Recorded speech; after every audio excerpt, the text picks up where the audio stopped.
Now let's say that you've made a decision to sell your house and you're now about to unlock a new chapter in your life. Now whether you're upsizing or downsizing or maybe relocating altogether, the process of selling involves preparing your property to attract potential buyers. And the first impression really matters a lot. So creating a clean, inviting space will significantly increase your chances of a quick and successful sale. While it might seem obvious to some of you guys, especially that you've already done this as a home seller before, but there's a lot of people out there who just don't know about things that could potentially deter buyers. So here are the 13 things that you must not have when selling a house. I'm Jerry Pinkas, your real estate expert. My real estate team has helped over 2,000 people successfully move in the past 20 years. And I'm here to help you to avoid those pitfalls that are costly. Number one is excessive personalization. Now I said this earlier, selling your home signifies a new chapter, so this applies to home buyers as well. Potential buyers, they want to imagine themselves living in your house. Removing your personalized items will make it easier for buyers to imagine themselves actually living there.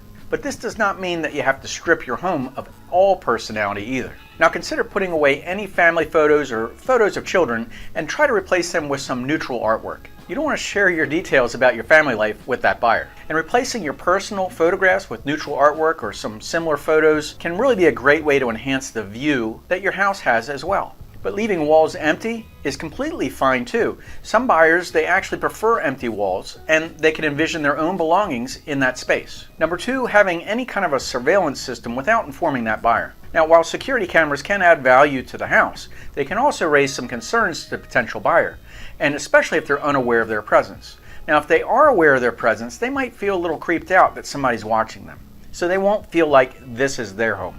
Now, if your home has security cameras, just make sure that they have clear and visible signage at all entrances, at the front door, the back door, or any side doors. And these signs will clearly state that the property is under video surveillance, and these signs could be easy to read. Now, some buyers, they might feel really uncomfortable with the idea of being filmed while touring your home. So try to have the cameras temporarily disabled in such cases. Number three, personal bills and financial documents. Look guys, you don't want to give that stuff away, right?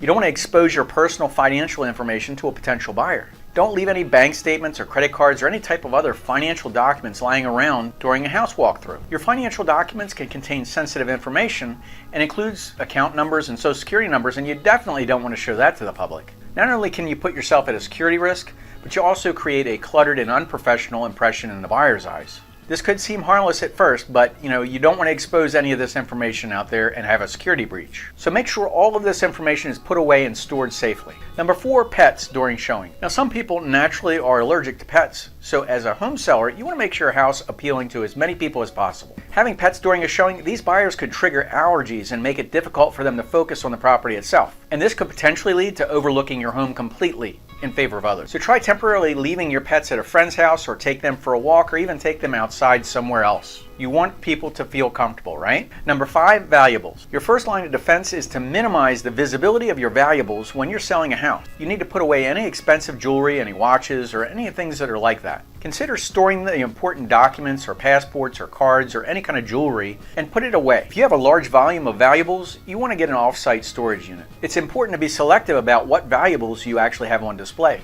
and you want to avoid cluttering your home with expensive items that could tempt buyers or their visitors. Number six, firearms. You want to make sure that you lock away any firearms in a safe. The goal is to create a neutral and comfortable environment for all visitors, and potential buyers may not feel comfortable if they see a firearm laying around the house. Number seven, clutter in your house. Now, a cluttered and messy space can create a negative impression, especially if it's your first impression. This may also make your house feel smaller than it actually is. So decluttering your home before listing it for sale is an essential step in showcasing the potential to attract qualified buyers. Now, I know a lot of you guys struggle with this, and I made a dedicated video about this, and you can check it out in the comments below. Number eight, unpleasant odors. Now, whether the smell is from pets, cooking, or other sources, any kind of lingering smell can be a major turnoff for some home buyers. So opening windows and doors to allow fresh air to circulate through your home, naturally removing stale air and odors. You can use baking soda or coffee grounds that will neutralize any kind of minor smell. And you may consider deep cleaning in some cases if the smell is too strong. I usually don't recommend using artificial smells because some people are allergic to those artificial scents,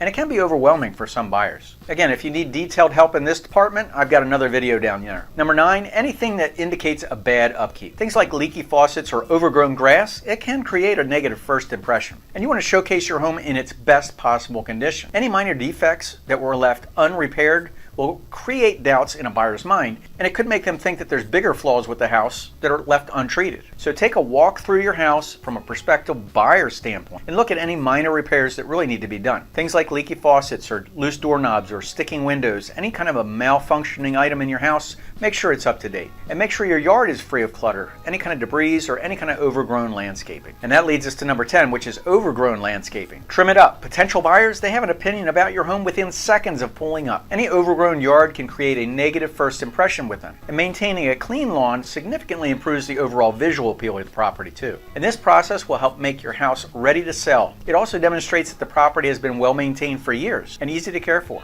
Now remember guys, these are the type of house buyers that are willing to pay more. People want houses that are turnkey and don't need any repairs. Number 11, any unusual or strange noises. Now minor noises aren't worth treating, and many homes just aren't treatable. But if you do have any unusual sounds and you can make them quiet, it's probably a better thing. So identify the source of the sound. And I'm talking about noises that usually come from loose floorboards, hinges, things that squeak. If you can oil it, oil it. If you need to nail it down, tighten it up, do it. Most of these noises are real easy to fix. Number 12, trash or overflowing trash bins. Now make sure all those trash bins inside and outside the house are empty. Now I know you cleaned up and got your house ready, but make sure those things are gone too. And this includes any kind of waste baskets in bathrooms or kitchens or bedrooms, as well as any kind of outdoor bins. An overflowing garbage bin can create an unsightly mess and an odor. And if you're doing any yard work or landscaping projects before showing, make sure they're clean and ready to go. Now the kitchen is the main attraction for many potential buyers, so make sure this kitchen is super clean.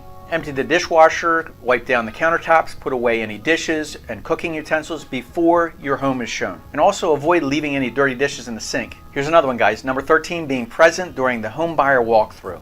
Now there's both an advantage and a disadvantage to being present during any kind of an inspection. While some potential home buyers, they prefer inspecting the house by themselves without the seller being present, because sometimes it can be creepy if the seller's sitting there looking at them. I know you know more about the house and how it functions, but people do look over their shoulder and they're like, I don't feel so comfortable here. And if you have an expert, real estate expert in your area, they're gonna help you during the selling process because it's gonna make it a lot smoother. Any kind of an expert real estate agent that has much experience really understands those buyers.